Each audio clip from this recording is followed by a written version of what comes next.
Assalamualaikum warahmatullahi wabarakatuh.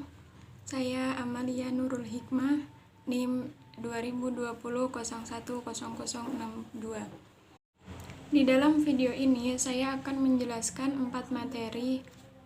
Yang pertama yaitu tentang pengertian prinsip-prinsip dan kegunaan mempelajari strategi dan metodologi dalam pembelajaran pendidikan agama Islam. 1. Pengertian strategi dan metodologi pembelajaran PAI.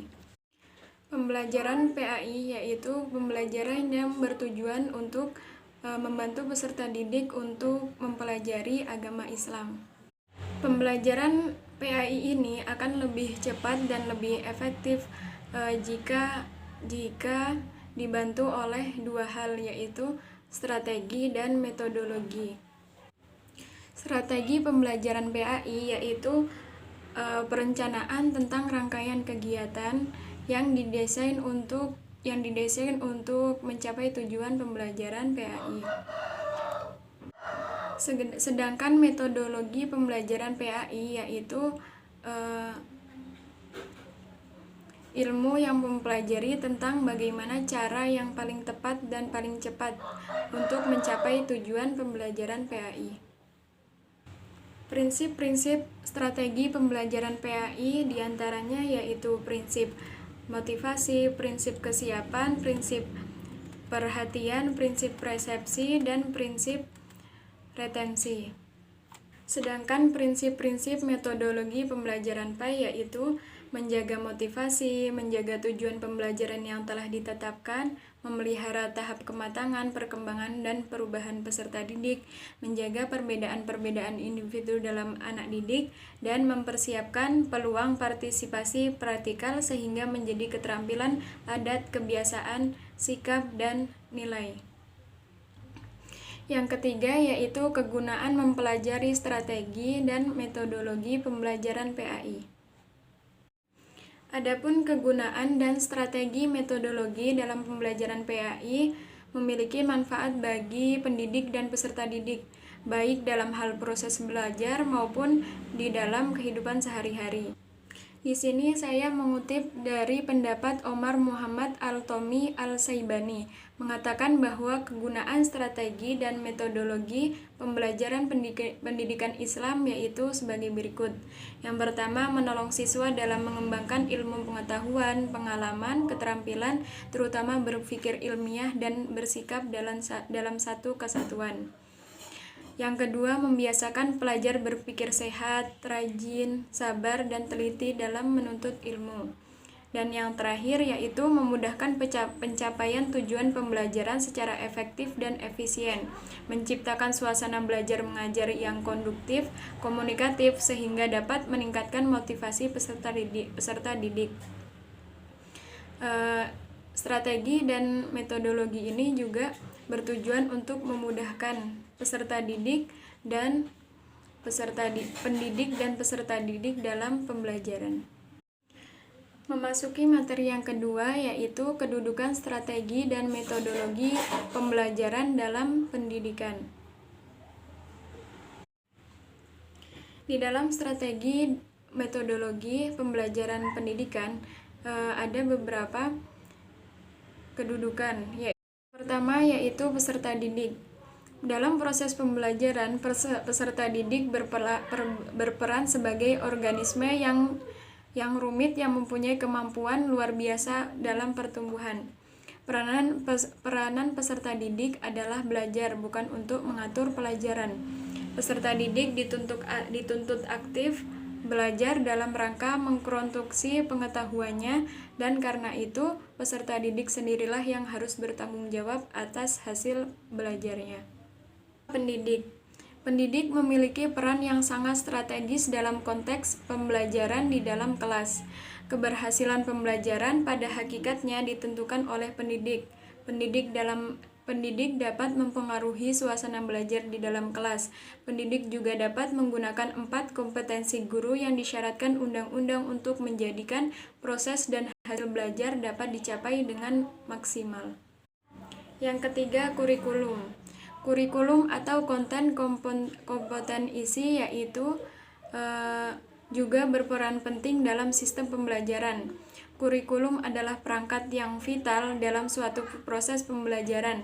Perkembangan prestasi belajar peserta didik secara khusus pada lembaga pendidikan maupun pelaksanaan pendidikan secara nasional sangat berpengaruh oleh aspek kurikulum.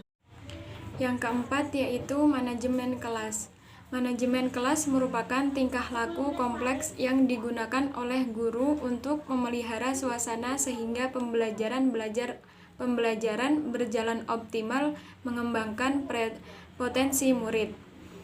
Manajemen kelas dipandang dari komponen-komponennya dapat dikelompokkan menjadi pengelolaan kelas yang menyangkut siswa dan pengelolaan kelas yang menyangkut non-siswa, seperti alat peraga, ruangan, dan lingkungan kelas.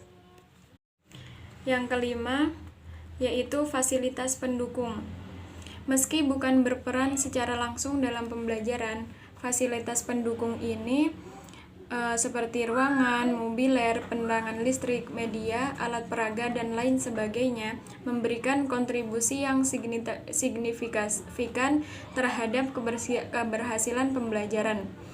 Fasilitas berupa sarana dan prasarana dalam mendukung pembelajaran memberikan peran yang penting juga terhadap kelancaran proses pembelajaran. Yang kedua yaitu kedudukan metodologi pembelajaran dalam pendidikan. Kedudukan strategi dan metodologi pembelajaran dalam pendidikan yaitu berkedudukan membangun kondisi yang memudahkan untuk memfasilitasi cara belajar peserta didik agar dapat mewujudkan ketercapaian kompetensi yang diharapkan. Selanjutnya, kedudukan strategi dalam kegiatan pembelajaran untuk mengernas atau menata keterlaksanaan berbagai macam metode dan media yang terpilih serta mengorganisasikan bahan ajar dari beberapa sumber dan peserta didik yang diajar. Materi yang ketiga yaitu strategi dan metodologi pembelajaran dalam kurikulum 2013 atau K13. Aspek penilaian dalam kurikulum 2013 yaitu didasarkan model kurikulum berbasis kompetensi dengan standar kompetensi kelulusan yang ditetapkan untuk satu satuan pendidikan, jenjang pendidikan, dan program pendidikan. Yang ketiga, bentuk-bentuk pendekatan dan strategi pembelajaran dalam kurikulum 2013. Di antara lain yaitu pembelajaran berdasarkan kurikulum 2013 dan konsep pembelajaran kurikulum 2013. Dan yang terakhir tentang prinsip-prinsip pembelajaran kurikulum 2013.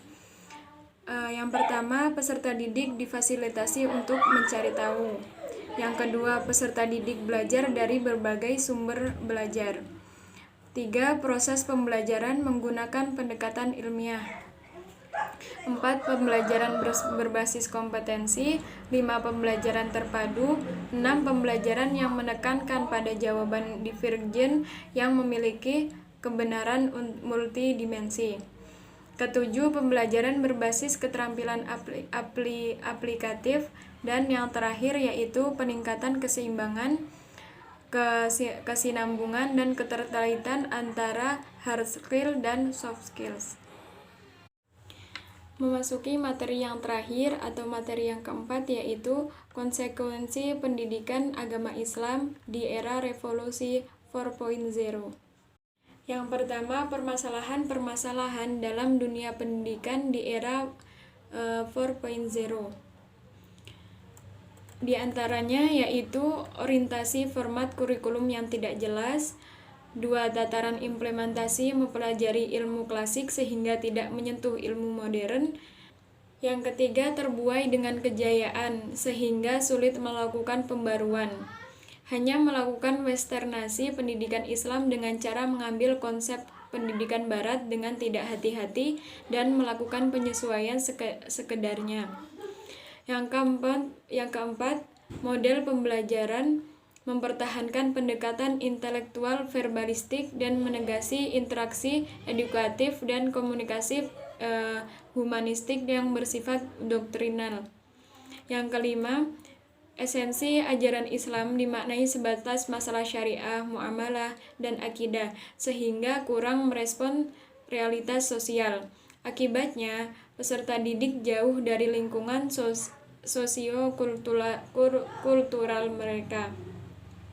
Yang keenam, materi dan bahan ajar tidak sesuai perkembangan literatur zaman. Metode pembelajaran manitik beratkan hafalan bukan proses berpikir logis. Yang kedelapan, rendahnya kualitas intelektual, teknologi, dan profesional tenaga pendidikan. Terjadinya epistemologi barat terhadap pemikiran Islam. Dan yang terakhir yaitu pendidikan Islam pada umumnya dianggap sebagai pendidikan kelas 2. Berdasarkan beberapa permasalahan di atas, tentunya akan menjadi sebuah tantangan bagi seluruh pelaku pendidikan, baik pendidik, peserta didik, maupun orang tua dari peserta didik. Yang kedua, konsekuensi pendidikan Islam di era revolusi 4.0. Maka pendidikan harus melakukan revolusi untuk menuntut cara-cara baru dalam penguasaan ilmu pengetahuan dalam pembelajaran. Ada 3 unsur proses belajar yang asing di dalam budaya lama, yaitu interaktif, partisipatif, dan diskursus.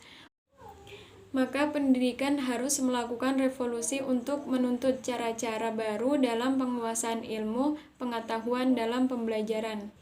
Diharapkan siswa lebih termotivasi, berpikir dinamis, kreatif, inovatif, dan pembelajaran menjadi lebih menyenangkan. Baik, cukup sekian materi-materi yang sudah saya jelaskan. Maaf apabila ada kesalahan kata atau yang lainnya.